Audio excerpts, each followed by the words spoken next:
Yes, alright mga minamahal, Alicia ninyo, nagbabalik muli para sa ating panibagong video. So, finally, inantay ko nga po itong araw na to, itong Sabado de Gloria, dahil parang nabababuyan kasi ako dito nga po sa sinabi, ni former President Rodrigo Roa Duterte, na kung saan, binababoy niya itong Poong Maykapal. Kaya tingnan ninyo kung ano yung nangyari sa kanya ngayon. May sakit daw di umano. Namamayat daw di umano. Nandun sa ICC. Talagang pinapanagutan niya na lahat ng kanyang pagkakasala. Alam ninyo, mga minamahal, walang pwede or kahit na sino ang magmak. Alam niyo yon, sa ating Poong Maykapal. Siya yung creator 'Di ba? Dapat irespeto natin yung kanyang 10 utos or yung kanyang 10 habilin. Pero itong si Digong, 'di ba may mga istorya nga yung Titanic, na barko. Ano yun, lumubog. Kasi ano yung sabi ng pinakamay-ari, kahit Diyos daw hindi mapapalubog itong barkong to. Tingnan ninyo, sa gitna ng paglalayag, yung barko ng Titanic lumubog. So, tingnan nyo naman ngayon din si Digong. Dahil sa kakamura niya sa ating Poong Maykapal, 'di ba? Holy Week na Holy Week, yung message niya nakakababoy. Tingnan nyo nangyari sa kanya ngayon. 'Di ba? For example, ito, mga minamahal, ipanood ko sa inyo kung maalala ninyo. Paano ka maka-retreat na yun? Diyos mo pinako sa krus. Nakawala ng bilib. Ako ang Diyos tapos ipako mo ako. Utang ina. Sabihin ko, lightning. Ubusin mo ito. Sunugin mo lahat ng mga irihis. Who is this stupid God? Stupid mo talaga itong putang akong ganun. At huwag kayong matakot mamatay. Ako ang bahala sa inyo. Sa bagay, ilan lang dito ang magpunta sa langit. Karamihan dito, impyerno yan. Naalala ninyo yung mga pinagsasabi ni former President Duterte. Even then, yung kanyang panlalait dito nga po kay Pope Francis. Naalala din ninyo yon? Wait lang, na hinahanap ko yun yung kay Duterte. Ito. Ano ba, magto-throwback Thursday ba tayo? 'Di ba? So, meron tayong kwento. Ito. Ay hindi nakaligtas sa naturang pagmumura. Ang dating, si Pope. Gusto ko tawagan. Pope, umuwi ka na.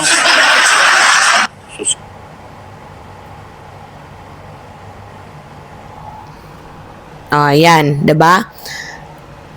Kita ninyo, ano yung nangyari sa kanya ngayon? Wala. 'Di ba?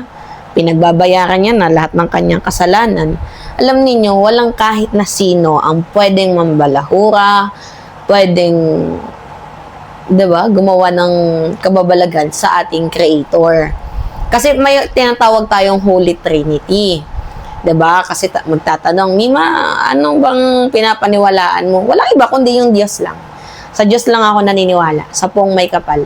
May nagsasabi kasi, hindi naman totoo yung Diyos, di mo naman nakikita So, parang ganito lang yung logic dyan. Nakikita mo ba yung utak mo? Kung hindi mo nakikita, ibig sabihin, hindi totoo na may utak ka. Parang ganon. Meron pa nga akong narinig na kwento. Ito, kwento ko sa inyo, Isang barbero. Nagpagupit siya. Isang bata na nagpagupit sa barbero. Sabi niya, naniniwala ka ba sa Diyos? Sabi ng bata sa barbero. Sabi ng barbero, hindi. Hindi ko naman kasi siya nakikita Alam mo kung ano yung sabi ng bata? Ako hindi din ako naniniwala sa barbero. Tapos sabi naman ng barbero, bakit? Kasi kung totoo yung barbero, dapat lahat ng tao nakagupit yung buhok. 'Di ba? Ganun yung logic, mga minamahal. So, walang kahit na sino mang tao ang pwedeng magmak dito nga po sa ating Puong May Kapal.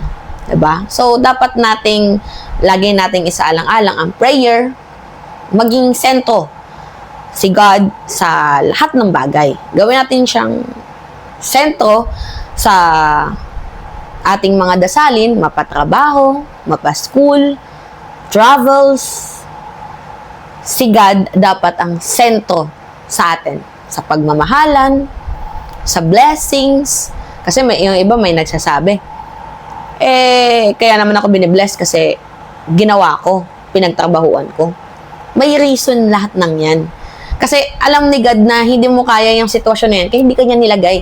Alam niyo may mga plano kasi tayo na hindi natutupad. Bakit hindi natutupad? Kasi alam ng Diyos na mas may better pa na situation para sa atin. Hindi naman kasi lahat ganito. Lord, pahingi ako bigas. Hindi naman pwedeng ganun eh. 'Di ba? Tapos higa ka lang sa bahay nyo. Hindi pwedeng ganun. Pag sinabi mong, Lord, tulungan mo po akong makahanap ng bigas. Paglabas mo dyan sa labas, meron kang nakitang for example, sampagita, nagbenta ka, kumita ka. May nakita kang mga plastic bottles, nagbenta ka, kumita ka. Yan yung way para tulungan tayo ni Lord. Ako si Lord, ang dami niyang tinulong sa akin.